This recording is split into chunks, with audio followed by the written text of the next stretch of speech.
बैठे बैठे जिंदगी बर्बाद ना कीजिए। हम कह रहे हैं कि बैठे बैठे जिंदगी बर्बाद ना कीजिए। जिंदगी मिलती है कुछ कर दिखाने के लिए। जिंदगी मिलती है कुछ कर दिखाने के लिए।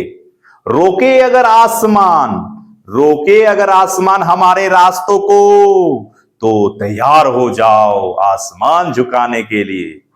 तो तैयार हो जाओ आसमान झुकाने के लिए।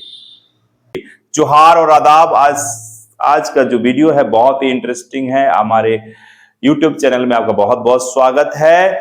आज जो है अम्ल क्षारक और लवण का ही, जिसको बोलते हैं एसिड बेस एंड सॉल्ट, से ही एक ऐसा सब टॉपिक है उसके अंदर जिसका नाम है आपका पीएच स्केल। पीएच स्केल क्या है? सबसे पहले जानेंगे कि हमारे बॉडी में जो पीएच है वो कितना होना चाहिए, कितने पर काम करता है, ये स्केल क्या है, कैसे नापते हैं, क्या उसके लिए कोई उपकरण है, कोई इंस्ट्रूमेंट है, कोई टेक्निक है? तो मेरा जवाब होगा हाँ है ना। बहुत सारे टेक्निक का यूज इस्तेमाल करते हुए हम अपने बॉडी के जितने भी लिक्विड है, यानी वो बिलियन पार्ट है, मतलब सॉल्यूशन है, उसको हम लोग उसे मापा जा सकता है, उसे हम मेजरिंग कर सकते हैं with the help of pH. P एक वर्ड आया हुआ है और एच दो वर्ड है। पी जो है स्मॉल लेटर में है और एच जो है बड़ा है, कैपिटल लेटर में है। तो पी क्या है उसके बारे में हम लोग चर्चा करेंगे और एच क्या है उसके बारे में भी चर्चा करेंगे। हमारे शरीर में जो भी बहुत सारे चीजें हैं, जो भी बॉडी हमारा वर्क कर रहा है, वो 7 से लेकर 7.8, यानी अगर आप बात करेंगे तो हमारा बॉडी मोस्टली बेसिक में काम करता है, यानी क्षार में ज्यादा काम करता है। अब सबसे पहले जानेंगे कि पीएच क्या है। पीएच को जानना बहुत जरूरी है, तो आइए हम थोड़ा सा बात कर लेते हैं। पीएच स्केल एक प्रकार का स्केल है। जैसे हम लोग स्केल से इंच से, या स्केल बोलते हैं, इंच बोलते हैं, उससे हम क्या मापते हैं, कोई भी लंबाई को नापा जाता है। जैसे 10 सेंटीमीटर, 5 सेंटीमीटर, 3 सेंटीमीटर को नापते हैं, हम लोग नापते हैं। उस तरह से पीएच स्केल भी एक प्रकार का स्केल है जो स्टार्ट होता है 0 से लेकर 14 तक, 0 से लेकर 14 तक स्टार्ट होता है। स्टार्ट कहां से? 0 से 14 तक जाता है। ध्यान दीजिएगा। पीएच स्केल क्या है? पी फॉर पोटेंज, और पोटेंज कुछ नहीं है, एक जर्मन वर्ड है पोटेंज। पोटेंज का मतलब पावर, पावर का मतलब शक्ति, यानी कितनी कैपेसिटी, कितनी शक्ति है, किसका? हाइड्रोजन का। एच फॉर हाइड्रोजन का। कितना शक्ति है, कितना पावर है, कितना है कंसंट्रेशन है, कितने सांद्रता है हाइड्रोजन की, उसी को बोलते हैं हम लोग पोटेंज, पावर ऑफ हाइड्रोजन स्केल है। किसी बिलियन में उपस्थित हाइड्रोजन आयन तथा हाइड्रोक्साइड आयन की सांद्रता ज्ञात करने के लिए दो चीज आपके सामने आ रहा है। एक आ रहा है आपका साथ हाइड्रोजन आ रहा है, दूसरा क्या आ रहा है भाई? एक आता है आपका हाइड्रोक्साइड आयन। तो किसी बिलियन में उपस्थित हाइड्रोजन आयन तथा हाइड्रोक्साइड आयन की सांद्रता ज्ञात करने के लिए एक स्केल विकसित किया गया है, जिसे हम लोग पीएच स्केल कहते हैं। और इस स्केल को बनाने के लिए हमारे एक साइंटिस्ट हैं जिसका नाम है डेनिश। डेनिश जो है डेनमार्क के रहने वाले केमिस्ट है, रासायनिक शास्त्र हैं, जिन्होंने, क्या नाम है उनका? SPL Sorensen Sorensen SPL Soren Peter Laurids Sorensen 1909 में इस स्केल को विकसित किया। डेनमार्क के रहने वाले हैं। हमारे भारत से डेनमार्क की जो दूरी है तकरीबन 7000 किलोमीटर दूर है। ठीक है। और इसने, डेनिश केमिस्ट हैं और इन्होंने एसपीएल ने इन्हीं ने एसपीएल सोरेनसन 1909 में उन्होंने एक पीएच स्केल का विकसित किया और इससे पता लगाया कि जितना भी है हमारे दुनिया में, जितने भी बिलियन है, उसका जो पीएच है वो कितना से कितना तक रहेगा। तो मैंने लास्ट वीडियो में अम्ल क्षारक के बारे में डिस्कस किया है, आप डिस्क्रिप्शन में मैंने इसका लिंक दे दिया, उसको जाकर देख लीजिए, तभी आपको ये समझ में आएगा, क्योंकि इसमें अम्ल और क्षारक की बात करेंगे। तो देख लीजिए, यहां पर देख लीजिए 0 से लेकर 14 तक एक स्केल है। और ये जो 7 आप देख रहे हैं, इसको हम लोग न्यूट्रल बोलते हैं। न्यूट्रल, न्यूट्रल क्या बोलते हैं? न्यूट्रल, या उसको बोलते हैं उदासीन। ना तो वो आपका अम्ल है, ना तो क्षार है, न्यूट्रल है, उदासीन है। और ये देखिए 0 से लेकर 6.9 तक, 6 पॉइंट अगर यहां पर अगर बना दे 6.9 तक, तो हम लोग उसको क्या कहते हैं, अम्ल कहते हैं। और 7 को क्या, न्यूट्रल बोलते हैं। और इस 7.1 से, यहां पर 7.1 से लेकर 14 तक को बोलते हैं हम लोग क्षारक, जिसको बेस बोलते हैं। ठीक है, अब यहां थोड़ा ध्यान दीजिएगा, बहुत बार एग्जाम में पूछा जा रहा है, थोड़ा सा माइंड मेकअप कर लीजिए, वीडियो को देखना है जरूरी है आपको, क्योंकि ये आपको 7, 8, 9, 10, 11, 12 ग्रेजुएशन बहुत सारे जगह में आपको काम आएगा। यहां तक इवन आपका कॉम्पिटिटिव एग्जाम में भी बहुत बार पूछा जाता है। ध्यान दीजिएगा इस बात पर, यहां पर थोड़ा फोकस कीजिएगा। 0 से लेकर 14 तक, अगर 0 से लेकर 6.9, इस ये 1 2 3 4 5 6 7 यानी 0 पीएच है, 0 1 है, 0 है, 1 है, 2 है, 3 है, 4 है, 5 है, 6 और 6.9 है, 6.9 है। इतना तक अगर रहता है तो उसको क्या कहते हैं हम लोग, अम्ल बोलते हैं। तो तुमसे आपसे कोई पूछा जाए कि किसमें अम्ल अम्ल अम्ल एसिडिटी ज्यादा होगी, pH 1 का या pH 2 का, तो आपका जवाब क्या होगा, pH 1 का। तो हमने यहां पर एक ट्रिक बनाया है, थोड़ा ध्यान दीजिएगा। देखिए यहां से 7 से इधर चले जाएंगे ना, तो हाइड्रोजन की आयन की सांद्रता ना धीरे धीरे बढ़ती जाएगी। हाइड्रोजन आयन की सांद्रता में वृद्धि, यहां से अगर इधर चले जाएंगे तो सबसे ज्यादा आपका इधर होगा, किसकी, हाइड्रोजन आयन, है ना, हाइड्रोजन। अगर पीएच घटेगा तो हाइड्रोजन आयन बढ़ेगा। ध्यान दीजिएगा, मैंने यहां पर एक ट्रिक बनाया, ट्रिक इन द सेंस आप देख लीजिए, इसे फॉर्मूला है, ये सब फॉर्मूला है। PH inversely proportional to hydrogen ion concentration, यानी पीएच बढ़ेगा, हाइड्रोजन आयन घटेंगे। ठीक ना, इनवर्सली प्रोपोर्शनल, इसको बोलते हैं व्युत्क्रमानुपाती। कहने का अर्थ क्या है, अगर किसी का पीएच बढ़ रहा है, यानी अगर कोई बोले 7 है और मान लीजिए 8 है, या मान लीजिए यहां बोल दें 6 है, और यहां हमने लिख दिया 2, 6 7 8, और आपसे पूछा जाएगा सबसे ज्यादा अम्लीय कौन है, सबसे ज्यादा एसिडिक कौन है, तो आपका आंसर आएगा 2, क्योंकि पीएच कम है तो इसके पास हाइड्रोजन आयन कंसेंट्रेशन क्या होगा, ज्यादा होगा। ये 1 2 3, इसमें सबसे ज्यादा आयन की कंसेंट्रेशन, हाइड्रोजन आयन की कंसेंट्रेशन किसमें ज्यादा होगी, 2 में होगी, उसके बाद 6 में होगी। समझ में आ रहा है ना। तो ज्यादा कोई पूछेगा 2 और 6 में सबसे ज्यादा एसिडिक कौन है, अम्लीय कौन है सबसे ज्यादा, तो हम बताएंगे कि 2 है। क्योंकि 2 इसलिए अम्लीय है क्योंकि इसमें हाइड्रोजन आयन की कंसेंट्रेशन ज्यादा है। ठीक है, तो यहां देखिए पीएच कम और हाइड्रोजन का आयन, पीएच कम रहेगा, हाइड्रोजन आयन ज्यादा होगा। जब हाइड्रोजन आयन ज्यादा होगा, देखिए पीएच ज्यादा तो हाइड्रोजन आयन कम, तो क्या होगा, वीक एसिड होगा, दुर्बल अम्ल होगा। पीएच कम रहेगा, पीएच कम है, 2 है, तो हाइड्रोजन आयन क्या होंगे, ज्यादा होंगे, तो क्या होंगे, प्रबल अम्ल होंगे, स्ट्रॉन्ग एसिड होगा।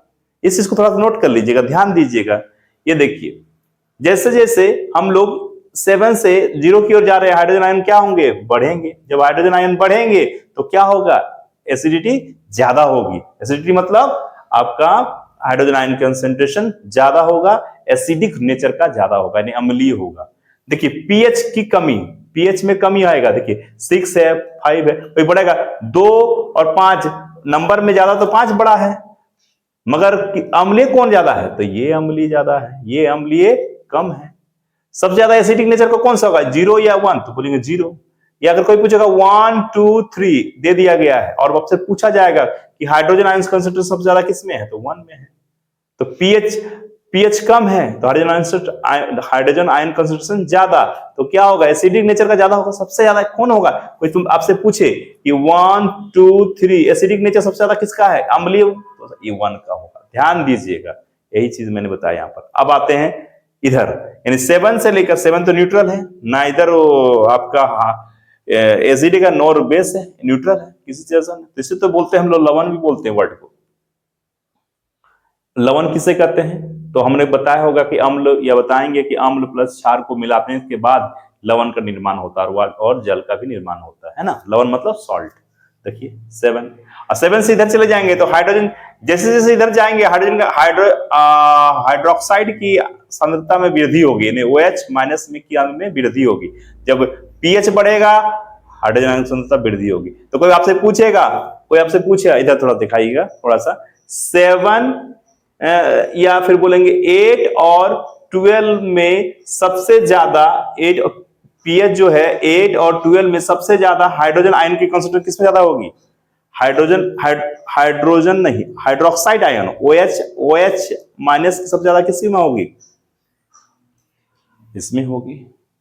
देखिए, तो हमने आपको यहां पर लिखा है कि पीएच बढ़ेगा, hydrogen ion concentration, hydroxide ion OH minus क्या होंगे?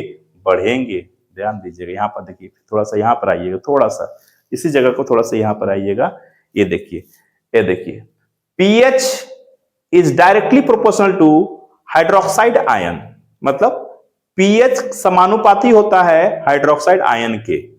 यानी पीएच बढ़ेगा हाइड्रोक्साइड आयन बढ़ेंगे, पीएच बढ़ेगा हाइड्रोक्साइड आयन बढ़ेंगे, तो क्या होगा? प्रबल क्षारक होंगे, यानी स्ट्रॉन्ग बेस होंगे।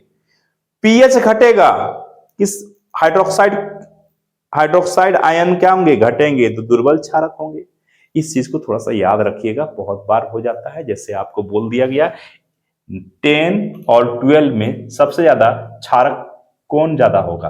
12 होगा, क्योंकि इसमें OH माइनस की सांद्रता क्या होगी? बढ़ेगी। जब बढ़ेगी तो प्रबल क्षारक होगा, दुर्बल क्षारक। कोई पूछेगा 9 और 13 में स्ट्रॉन्ग बेस कौन सा है? तो बोलेंगे sir 13 is a strong base, 9 क्या है?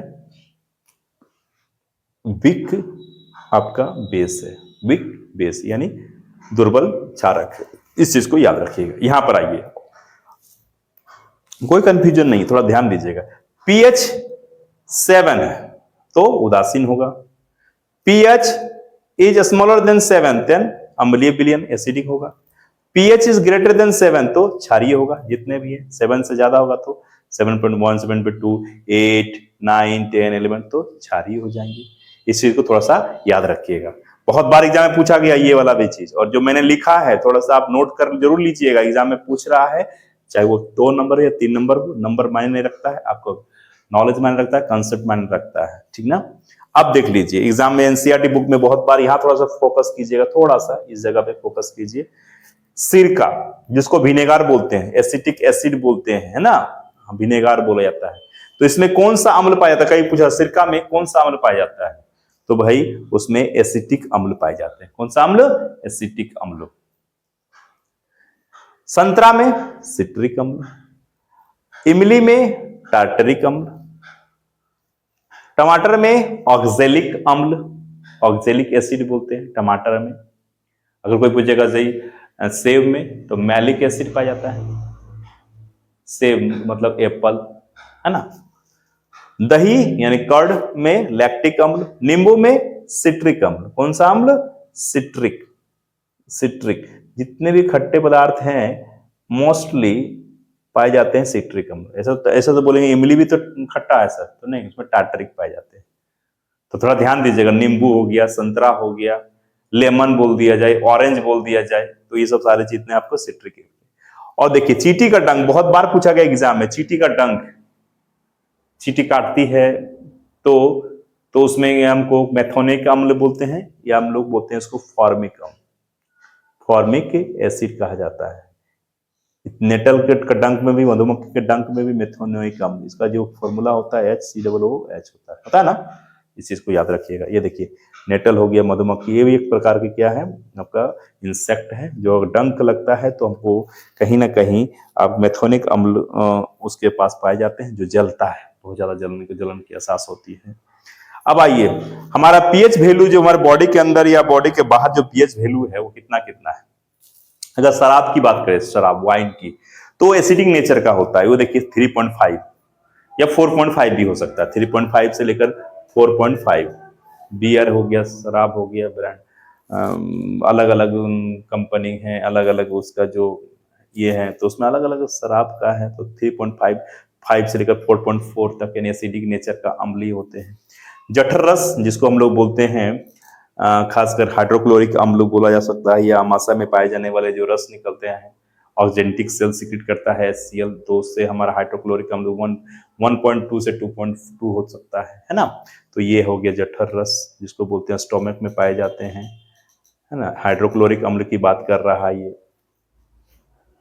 नींबू का रस में, नींबू का रस कितना होता है, पीएच उसका वैल्यू क्या, what is the pH value of lemon juice, तो 2.2 होता है, एसिडिक नेचर का। शुद्ध जल 7 होता है। रक्त का, ब्लड का 7.4। मिल्क ऑफ मैग्नीशिया का 10 होता है, 10 मतलब बेसिक होता है।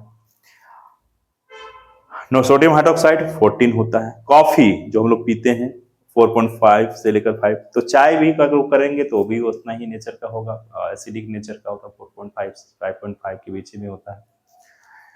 टमाटर का रस 4.5, आंसू 7.4, आंसू जो निकलता है वो भी अल्कलीन है। लार जो हम लोग बोलते हैं सलाइबा, सलाइबा बोलते हैं, सलाइबा 2 प्रकार के होते हैं, प्रकार का इन द सेंस खाने से पहले खाने के बाद दोनों का में डिफरेंस होता है।